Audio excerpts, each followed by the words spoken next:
ultimately, it's very possible some folks move through that funnel all by themselves. Maybe they're really interested. Maybe they have already heard about you and they go right to sign up for an audition and they're ready to enroll because their kid just like can't wait to be in your choir. That's great. But when we're talking about doing marketing well, we're really looking at How would you like to grow your choir by double in just 2 years? Welcome to Choir Success, where we uncover the best way to manage choirs and choruses in today's modern age so that you and your music and your community can thrive. Today is episode 4 in the series with Lars Myron, where we're going to talk about marketing, what to do with all of that information you uncovered when you started thinking about avatars, started thinking about your audience and tailoring your messaging. And again, this is a series, so if you want to be notified when each new one drops, you can subscribe to this channel and you can click on the bell icon. And finally, if you like this video or you get any value from it, please press the like button so that other people can find it as well. And now, on with the interview. Lars, welcome back again to the channel. thanks for having me again. Yeah, I'm excited to talk today about the marketing now that we've discussed the avatars and tailoring the messages and getting those great photographs and videos. Now, what are we going to do with them? How are we going to market the organization? And what have you done that was been really successful? I'm going to bring in a little bit of my business degree into this topic, which is the marketing funnel. So I think when a lot of us talk about marketing, we're thinking about running ads, putting up flyers, maybe sending out an email newsletter. We're thinking about that as marketing, but that really is, for the most part, the first step of the marketing funnel. So I want to kind of talk through that because I think it's really helpful, again, to kind of visualize your customer through this process.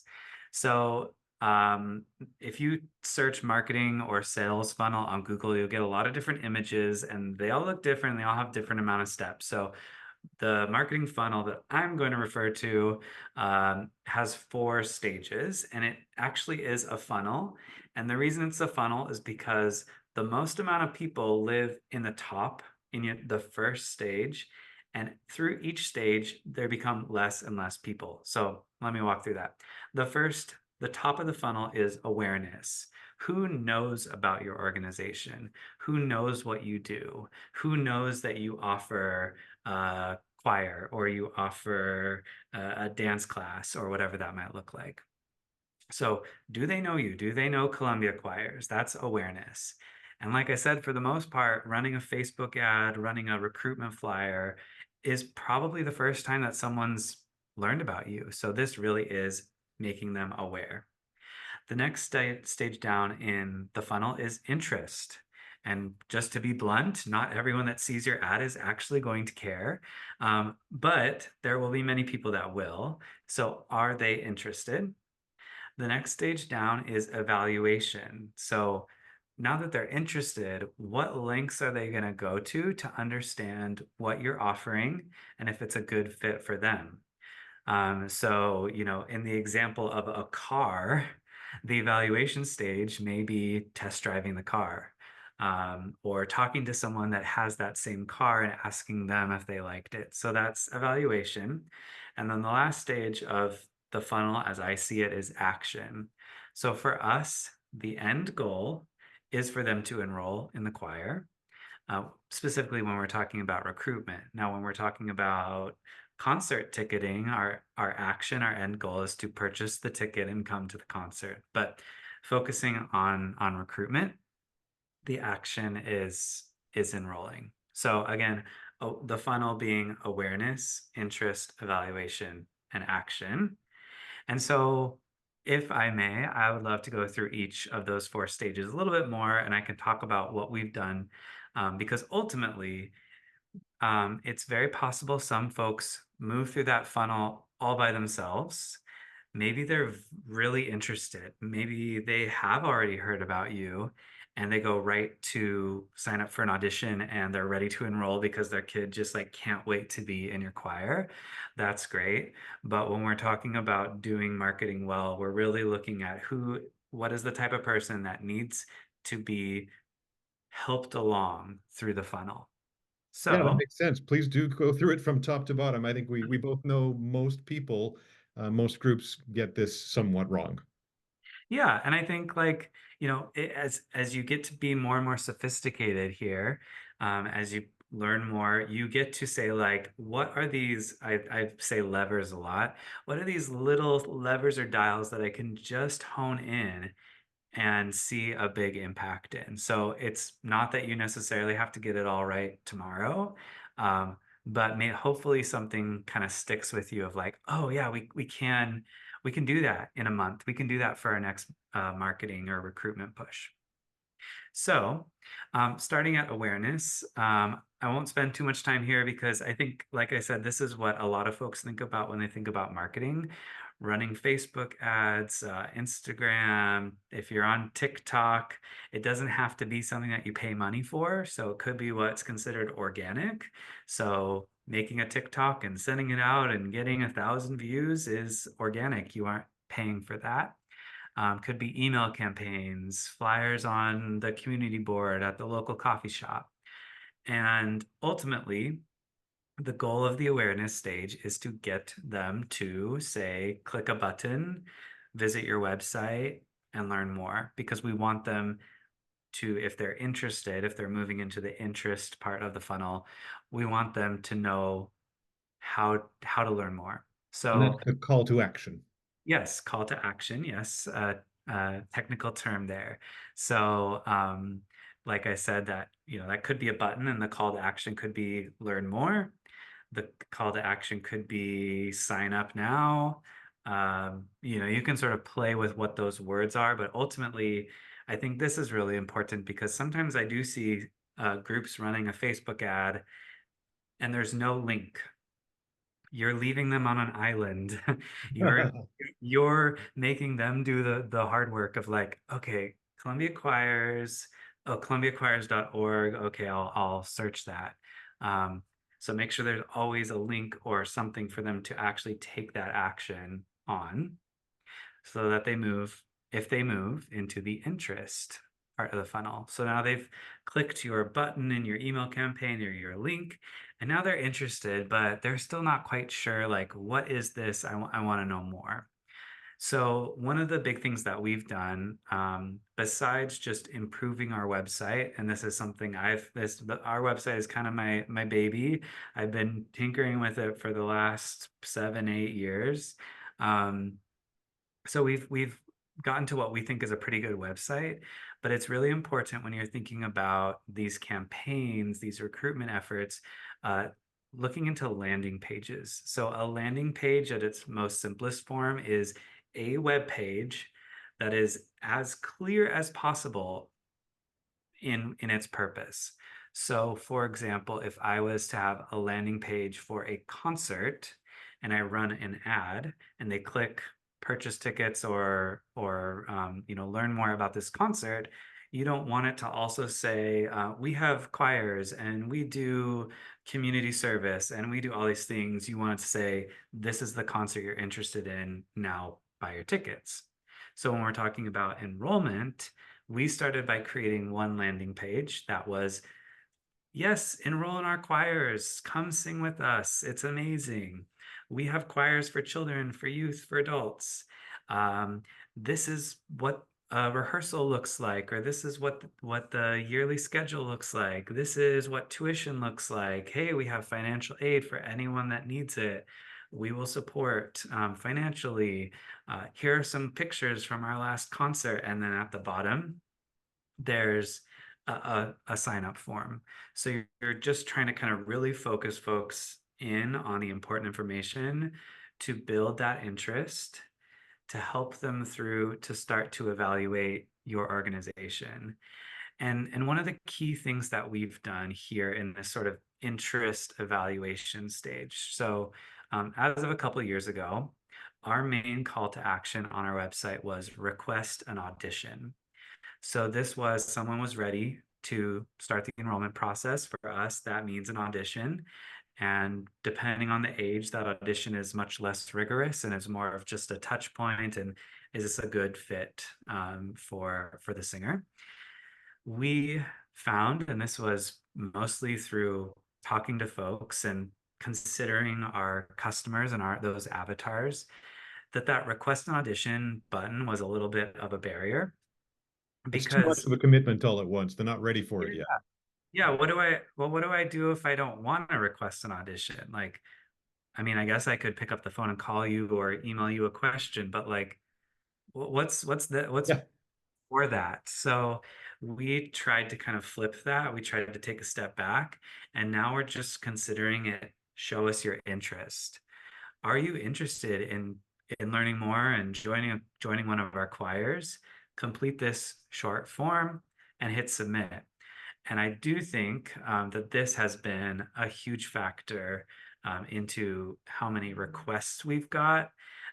We'll talk a little bit about that more in this video, but also in the last video of this series, because what it does is it does open the floodgates a little bit. You've got a lot more people that maybe aren't as ready to get all the way down to action to enroll.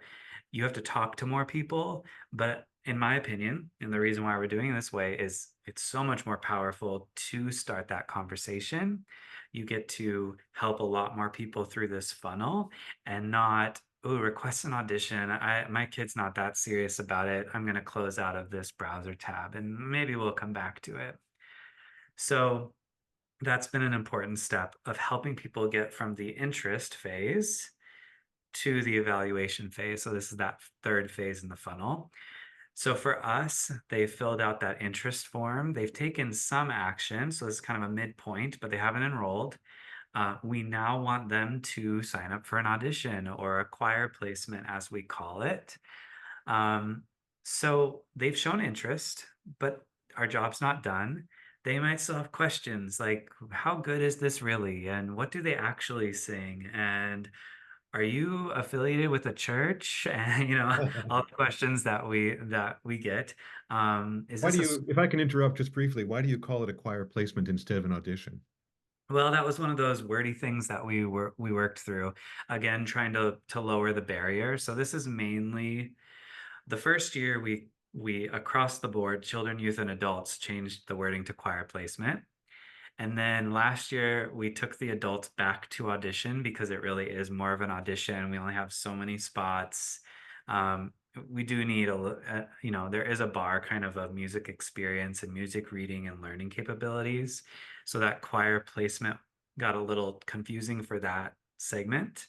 But for children and youth, we use choir placement because for the most part, folks are welcomed into our group. We don't have to turn too many people away.